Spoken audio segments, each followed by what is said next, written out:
Hello दोस्तों, जय श्री श्याम। कैसे हो आप सभी? मैं रोकी सापरी, आपका भाई दोस्तों ट्रैक्टर वाला। वेलकम है आप सभी का हमारे न्यू व्लॉग में। तो दोस्तों, हम घर पे आ चुके हैं अपनी नेपाल यात्रा करके, जिस पे कि हम गए थे फैमिली के साथ। इस व्लॉग में हम बात करेंगे दोस्तों कि कितना क्या खर्चा आने वाला है अगर आप जो है नेपाल जाते हैं।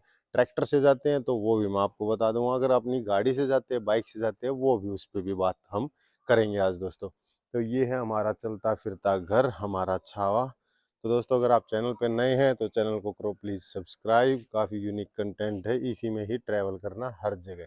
और नेपाल यात्रा हम करके आ चुके हैं दोस्तों। इसमें हम गए थे दोस्तों ट्रैक्टर से, तो फिलहाल हम ट्रैक्टर में ही बैठे हैं अपने छावा में। और कैसे कैसे हम गए, कहाँ से गए, क्या कुछ रहा, वो सब कुछ बताऊंगा। ये तीन जो है वो परमिशन रहेगी, ये परमिट है, और ये जो है आरटीओ है, और ये जो है वो बंसार है। तो इनके बारे में ही बताऊंगा, कहाँ से कितने का क्या बनेगा सब कुछ।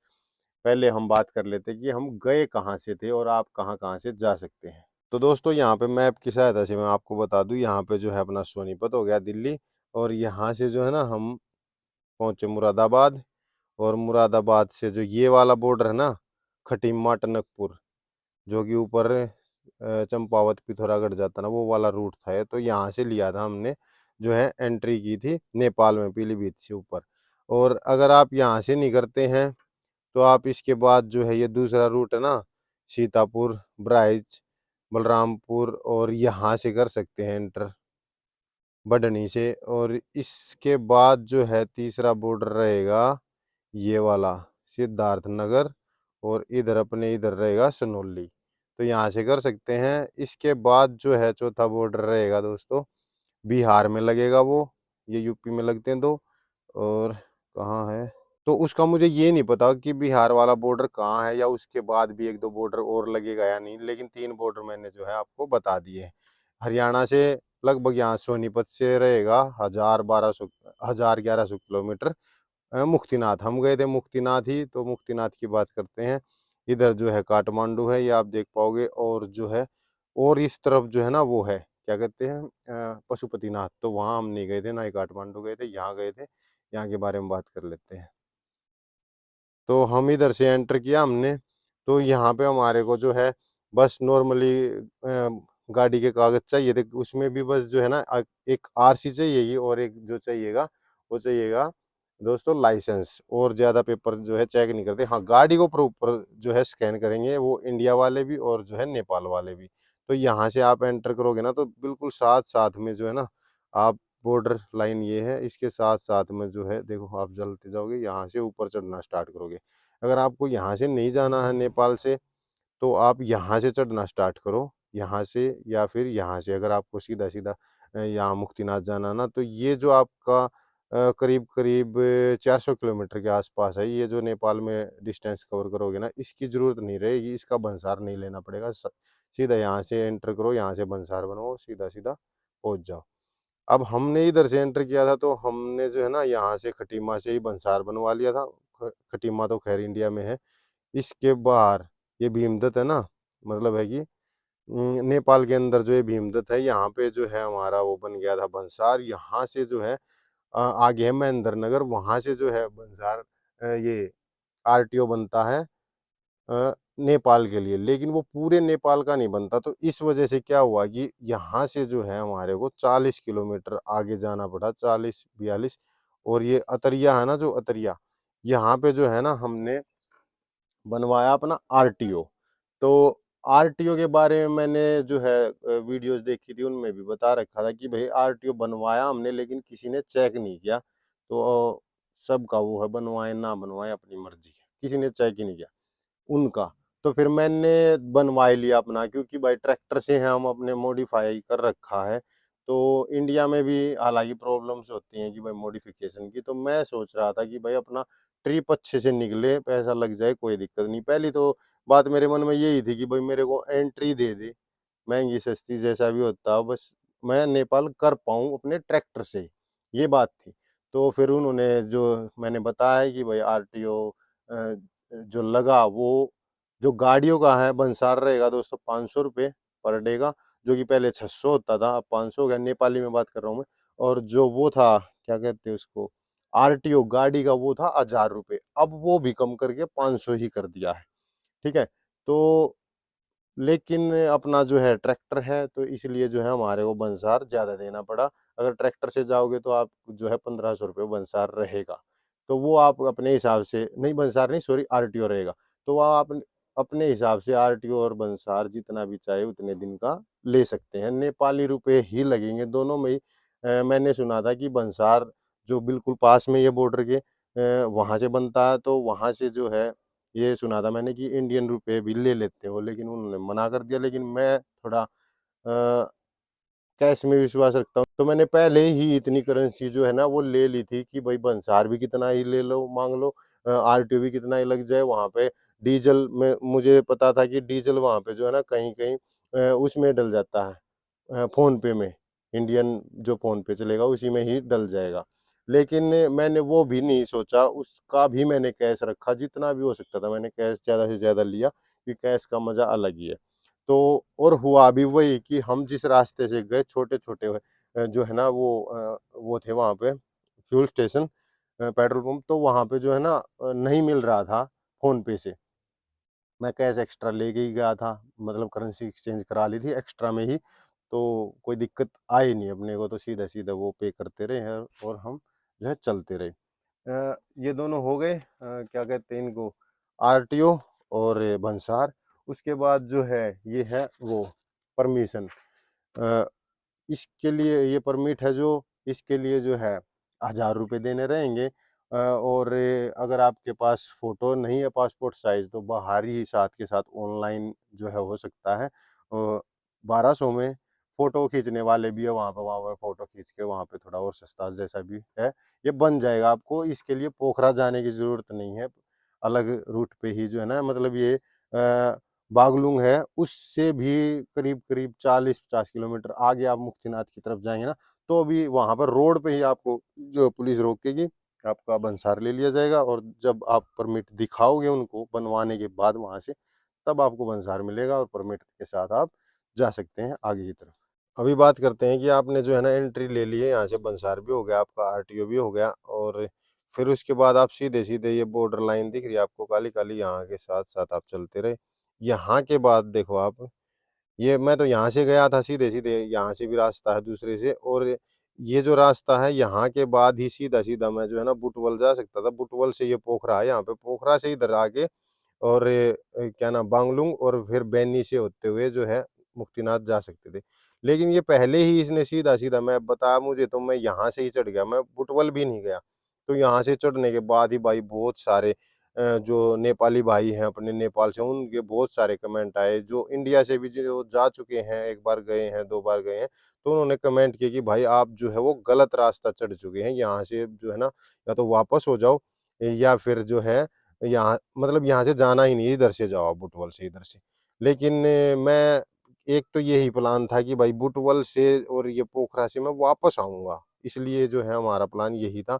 और दूसरी बात, यहाँ से दुनिया जाती है इधर से, बहुत लोग जाते हैं, तो मैंने सोचा नया रास्ता जो है एक्सप्लोर करेंगे, 4x4 अपने पास अपना छावा है ही, तो क्यों ना जो है इसकी शक्तियों का गलत उपयोग किया जाए मतलब है कि जाया जाए इधर से। तो हम यहाँ से गए और ये हटिया और पता नहीं क्या-क्या आया इसके बीच में, यहाँ पे एक जगह जो है वो डीज़ल मिलेगा आपको, हटिया के आस-पास, मतलब ये बांगलुंग है ना, यहाँ से 50 किलोमीटर के पहले शायद लगभग आपको यहाँ पे मिल जाएगा, यहाँ पे भी आपको डीज़ल मिल जाएगा।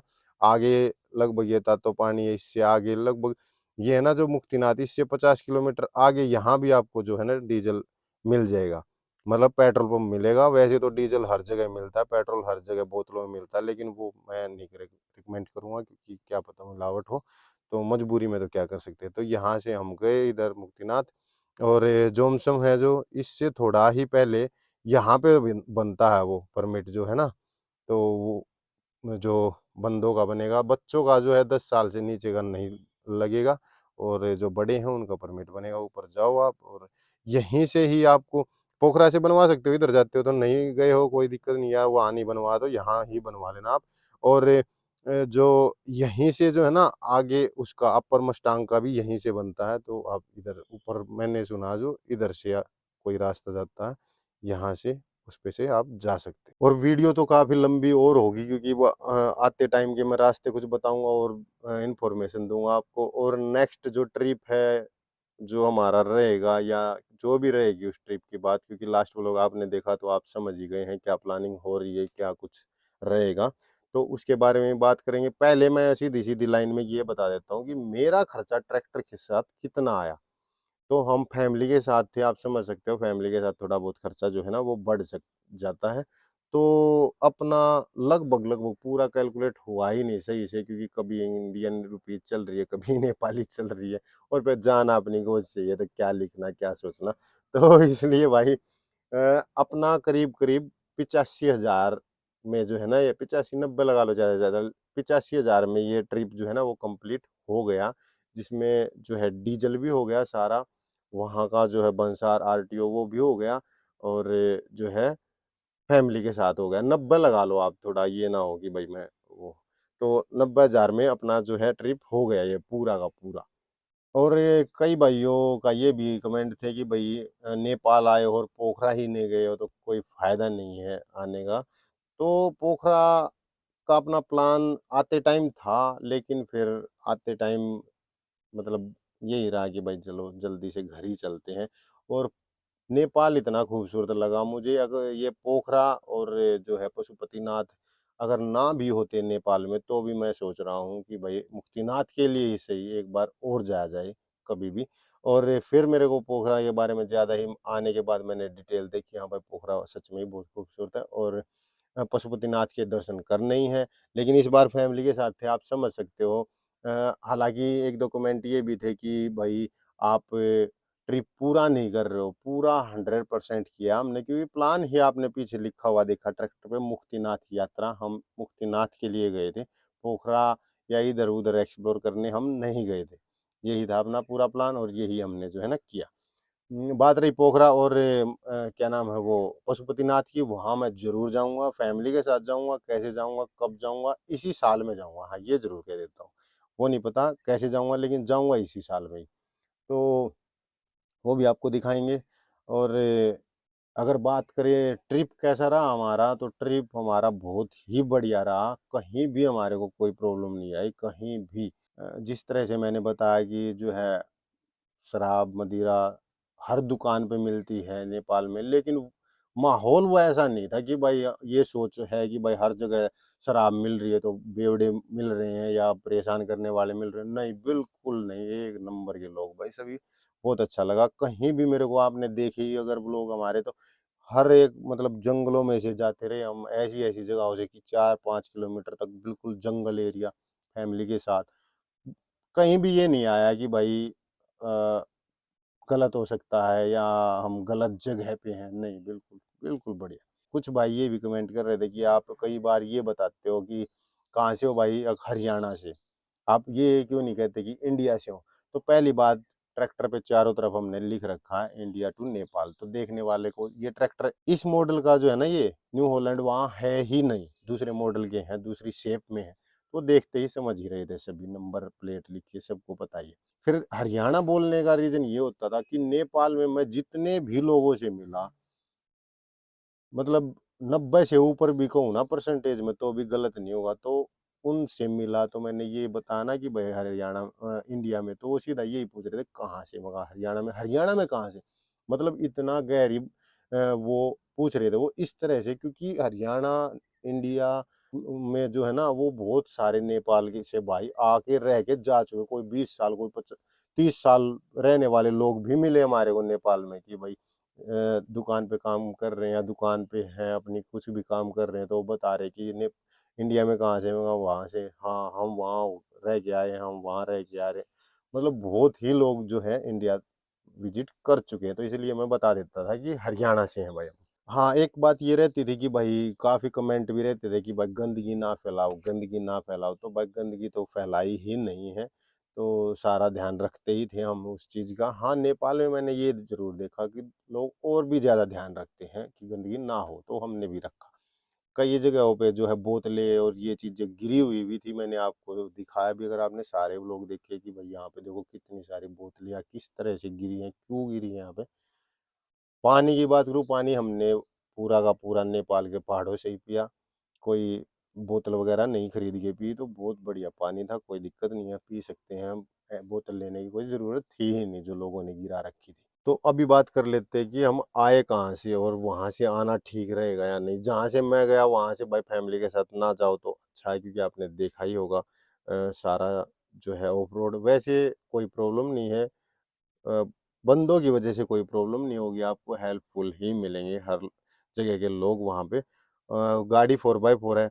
हाँ, ये ज़रूर है, जहाँ से हम गए थे सारा कच्चा रास्ता था, नदी भी हमने पार करी थी, तो कहीं ऐसा ना हो कि आप बारिशों के मौसम में जाएँ और आप ये देख के कि हमारे पास जो है 4x4 है, तो भी आप फँस जाओ कहीं पे, तो वो थोड़ा आप ध्यान रखना। नहीं तो आप अगर नहीं देखे तो वो लोग को अच्छे से देख लेना कि कितने-कितने डिस्टेंस पे आपको क्या-क्या चीज़ें जो है मिलेंगी। अभी बात करते हैं हम आए कहाँ से वापस। तो ये आप देख पाओगे मुक्तिनाथ, यहाँ से हम गए थे ऊपर। उसके बाद जो है एक यहाँ ये वांगलुंग हो गया। इसके बाद जो है ना रास्ता बताया गया, जो आप लोग या सभी बता रहे थे, यहाँ से हम ऊपर-ऊपर जाएँ और इधर जाएँ। यहाँ है पोखरा। अरे आजा भाई, ये आ ही नहीं रहा, क्या चाह रहा है? हाँ, ये दिखा पोखरा हमारे को, मैं थोड़ा दूर ढूँढ रहा था। ये देखो आप।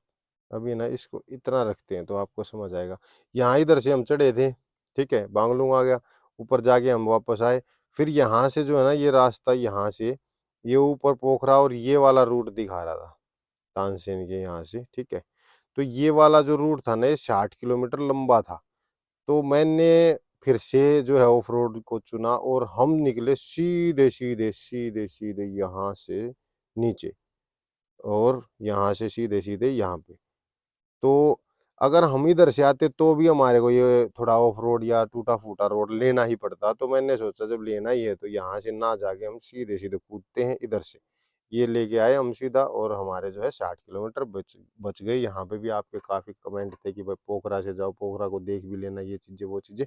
आपने अगर देखे हों हमारे लद्दाख की सीरीज़, तो 55 दिन में लद्दाख में रहा, सारा एक्सप्लोर किया।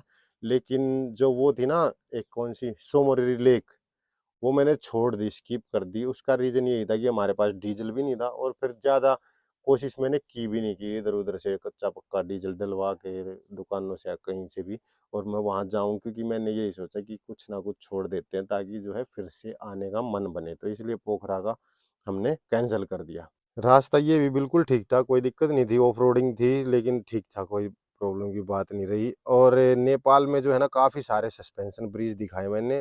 व्लॉग में मैंने पूछा तो आपके कमेंट आए, तो एक तो जो है ना बिल्कुल जो है यहाँ पे है, जो सबसे बड़ा पुल है ना सस्पेंशन ब्रिज 500 मीटर का, वो ये जो है ना बांगलुंग इधर से कुसमा में है, कुसमा में बांगलुंग कुसमा। तो बांगलुंग से जब हम इधर जाएंगे ना पोखरा या जिधर से मैं आया था ये भी रास्ता इधर ही है, लेकिन मुझे उस टाइम पे नहीं पता था, तो ये जो है स्किप हो ही गया हमारा जो सस्पेंशन ब्रिज था सबसे बड़ा। और कईयों का जो है ना कमेंट ये था, यहाँ देखो आप खटीमा के पास ये इंडिया है, ये जो है नेपाल है, इसको हमने पार किया था यहीं पे भीमदत्त में हमने वो बनवाए थे ना सारा बंसार वंसार। तो यहाँ पे है चांदनी। तो कई कमेंट ये भी थे कि यहाँ से जो है ना चांदनी और ये डोरा है ये ना, यहाँ पे जो पुल बना है ना, देखो ये लिखा हुआ सस्पेंशन ब्रिज, तो ये है सबसे लंबा ब्रिज। तो दोस्तों ये भी सबसे लंबा ब्रिज है और जो है यहाँ जो है ना बांगलुंग के पास वो भी सबसे लंबा ब्रिज है। अब इनमें जो है डिफरेंस ये है, ये 500 मीटर का जो है ना सस्पेंशन सिंगल सस्पेंशन ब्रिज है और इसमें जो है ना मल्टी स्पोर्ट है बीच में। मतलब है कि जैसे 200-300 मीटर का जो है वो सस्पेंशन ब्रिज है, उसके बाद स्पोर्ट दे रखी है, फिर ब्रिज है, फिर स्पोर्ट दे रखी है। नदी में ही है सारा, लेकिन है सस्पेंशन ही, लेकिन मल्टी सस्पेंशन आप कह सकते हो उसको। तो यहाँ पे वो चीज़ है, वो ब्रिज है। ये भी स्किप हो गया अपना, वो भी स्किप हो गया, क्योंकि ज़्यादा स्टडी मैंने की नहीं, जितना कि मैं अभी आपको बता रहा हूँ। इतना अगर मैं ध्यान दे लेता पहले तो 2-4 चीज़ें जो है बिल्कुल पास-पास में वो भी मैं दिखा सकता था। एक झील हमारी और रह गई। क्या है कि व्लॉग 2-4 दिन लेट हो ही जाते हैं, तो जब आप व्लॉग देख के कमेंट करते हैं तो मैं उस जगह से निकल चुका होता हूँ और मैं चाह कर भी फिर वो चीज़ें नहीं दिखा सकता। तो जोमसन है ना जहाँ, जोमसन से बिल्कुल 2 ही किलोमीटर साइड में जो है ना, वहाँ पे है एक लेक।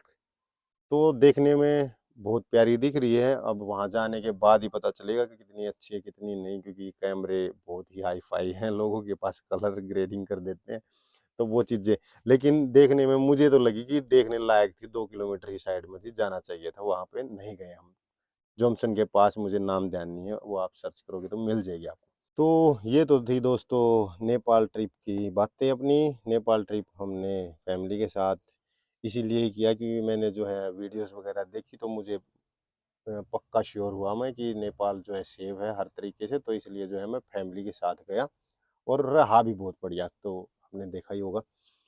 अभी बात कर लेते हैं, कुछ बात हमने की थी लास्ट व्लॉग में, अगर आपने लास्ट तक देखा तो, अगर नहीं देखा तो अभी मैं बता देता हूँ। तो अभी जो है ना कुछ भी नहीं प्लान है कि हम ट्रिप करेंगे भी या नहीं करेंगे, या ट्रैक्टर से करेंगे या किस चीज़ से करेंगे, क्योंकि जो होना चाहिए था वो नहीं है। एक तरीके से देखो, आप ये भी सोच सकते हो कि भाई समय लगता है हर चीज़ में, और ये है वो है सारी चीज़ें, मुझे भी पता है समय लगता है। एक करीब करीब हमारे को 15 महीने हो गए हैं।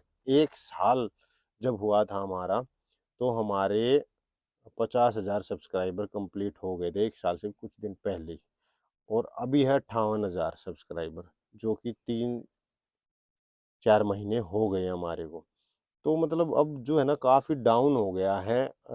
क्या है, मैंने सुना भी था कि भाई 1 साल तक जो है ना यूट्यूब अच्छा रीच देता है, उसके बाद रीच अपने आप ही कम कर देता है, सपोर्ट कम कर देता है। बिल्कुल मेरे को तो फ़ील हो रहा है भाई, जिसको नहीं हो रहा, जिसको नहीं पता या जो भी है, वो अपनी समझ से अपनी बात कह सकता है। तो उसके बाद से जो है ना रीच ही नहीं आ रही थी। लेकिन हमने जो है ट्रिप, आप देख पाओगे, हमने बहुत बेहतरीन ट्रिप किए, जहाँ कोई नहीं जाता, जहाँ हमारे को यही नहीं पता हमारे को अलाउड भी होगा या नहीं, वहाँ भी चले गए। चलो भाई, जहाँ से वापस करेगा ना कोई, वहाँ से वापस हो जाएंगे। बीच में जो है चालान भी हुए, बीच में ऐसी ऐसी सिचुएशन भी आई कि जो है एसएचओ साहब ऐसे भी कह देते, भाग जा मेरे मेरे एरिया से, भाग जा, निकल जा। तो हर तरीके का वो था भाई। क्या है कि खैर, हमने जब ये बनाया ही है तो हमारे को तो पता ही है कि क्या रूल रेगुलेशन है, तो वो तो मेरे सामने आनी ही थी चीज़ें, उसकी तो बात मैं नहीं कर रहा। मैं ये ज़रूर सोच रहा था कि काफ़ी यूनिक कंटेंट है, तो थोड़ा और जल्दी जो है हमारे को सपोर्ट मिलने लगेगा। और चलो आपको बता ही देता हूँ, क्योंकि व्लॉग काफ़ी लंबा हो गया ये भी, अब जो है आप अभी तक देख रहे हो, तो आप हमारे को पसंद करते हो, प्यार करते हो, आशीर्वाद आपका हमारे साथ है ही, तो बिल्कुल आपसे बात करनी ही चाहिए। तो बाइक यहाँ पे खड़ी-खड़ी खराब ही हो रही थी, वो मैंने बेच दी। और अगर नेक्स्ट जो है ट्रिप होगा, तो हो सकता है वो बाइक या गाड़ी से हो जाए। हालाँकि अपने वो आर्थिक स्थिति अब है नहीं ऐसी, लेकिन फिर भी देखते हैं, और हो सकता है, या क्या नाम है, ये केदारनाथ की तरफ हो जाए, क्योंकि मैं यही सोच रहा हूँ कि सीधा एकदम से ये कह देना कि भाई हम नहीं बना रहे, हम नहीं जा रहे, तो वो भी गलत है। क्योंकि अगर कोई प्राइवेट सेक्टर से जॉब भी छोड़ के जाता है, तो वो भी पहले 1 महीने पहले बताता है कि भाई मैं ये छोड़ रहा हूँ, और यहाँ पे तो फैमिली जुड़ी हुई है हमारी आपके साथ, तो हम अगर छोड़ेंगे तो हमें भी जो है टाइम देना चाहिए कि भाई लास्ट ट्रिप है। तो एक ट्रिप और देखते हैं, करेंगे कहीं ट्रैक्टर से। क्या ट्रैक्टर से ही करेंगे या कैसे करेंगे पता नहीं यार, करेंगे, कोशिश करेंगे पूरी। अच्छा, जिम है, मतलब जिम है, ब्रेकिंग न्यूज़, जिम नहीं है, जिम सेल हो चुका है, क्योंकि उसमें जो है बच्चे काफ़ी कम हो गए थे। और तो फिर क्या कर सकते हैं, बच्चे कम हो गए थे तो। और अगर बच्चे बढ़ भी जाते, जैसे अप डाउन चलता रहता है, तो जो जीजा जी हमारे संभाल रहे थे, तो उन्होंने क्या है कि 50-60 कमरे जो है वो किराए के लिए बना रहे हैं, तो वो वहाँ बिजी होने वाले थे जून जुलाई में।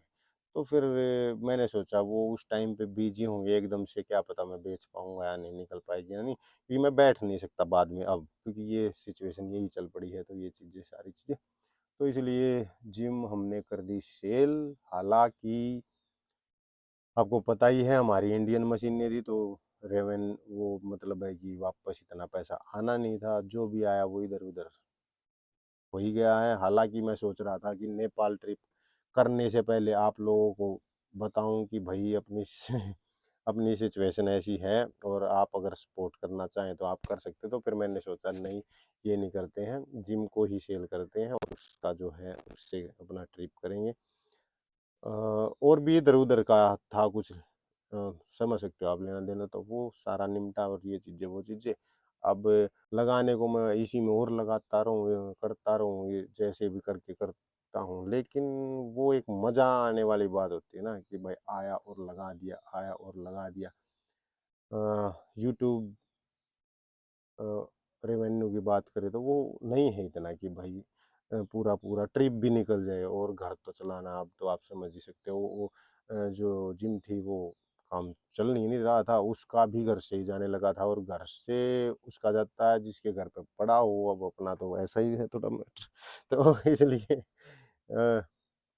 जिम दे दी है। अ, तो अब जो है बाइक वाइक का भी अगर करूँगा तो वो खरीदनी ही रहेगी, तो ट्रैक्टर से करूँगा तो वो देखते हैं। और अगर वैसे बाइक का तो ये है कि कल को जॉब वॉब करनी रहेगी अगर मान लो, तो फिर तो जॉब भी करनी रहेगी, फिर तो ट्रैवल कहाँ से होगा। होने को ये भी हो सकता है कि भाई कोई ठीक ठाक बंदा मिल जाए तो ट्रैक्टर को सेल करके अपना जॉब जॉब पे निकलें, करें अपना जैसा भी है। क्योंकि अब श्याम बाबा हैं हमारे साथ, अब श्याम बाबा ये चाहते हैं कि भाई तू जो भी कर, तो जो भी कर लेंगे। तो आप ये सोच रहे होगे कि भाई बहुत जल्दी भाई वो करता है, हार मानता है, ये चीज़ें वो चीज़ें। तो अगर मैं कहीं किसी दिन ठीक रहा, सब निकल गया इन चीज़ों से, तो मैं आपको बता दूंगा अपनी प्रॉपर ही कि भाई मैं किस सिचुएशन में था।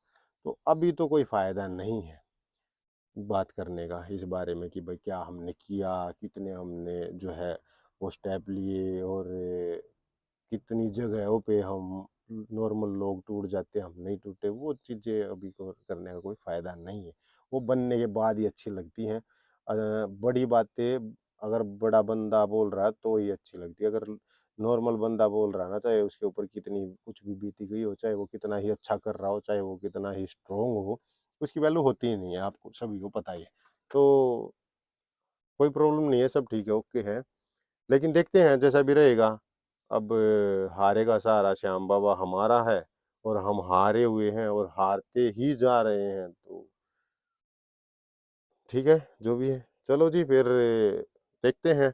व्लॉग अगर आएगा तो एक दो दिन बाद आएगा। व्लॉग अगर आएंगे ट्रिप के भी तो वो भी पता नहीं कैसे कैसे आएंगे, एक दिन दो दिन कैसे आएंगे पता नहीं। मन भी करता है कि भाई चार धाम है, ये कर लूं, या क्या नाम है ये क्या कहते हैं इनको, पंच केदार है वो कर लूं लास्ट, जाते जाते दुआ सलाम ले लेता हूँ आपकी। लेकिन देखते हैं जो भी रहेगा।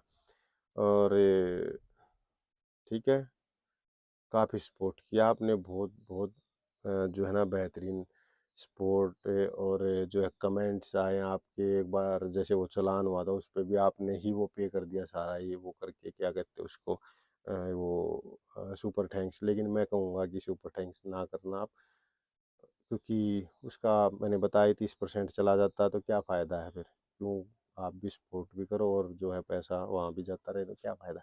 ओके दोस्तों, मिलते हैं फिर शायद नेक्स्ट व्लॉग में। और अगर नहीं मिले तो भी नमस्ते, राम राम, बाय बाय, खुश रहो, आबाद रहो, दिल्ली रहो, गाजियाबाद रहो। जय बाबा की।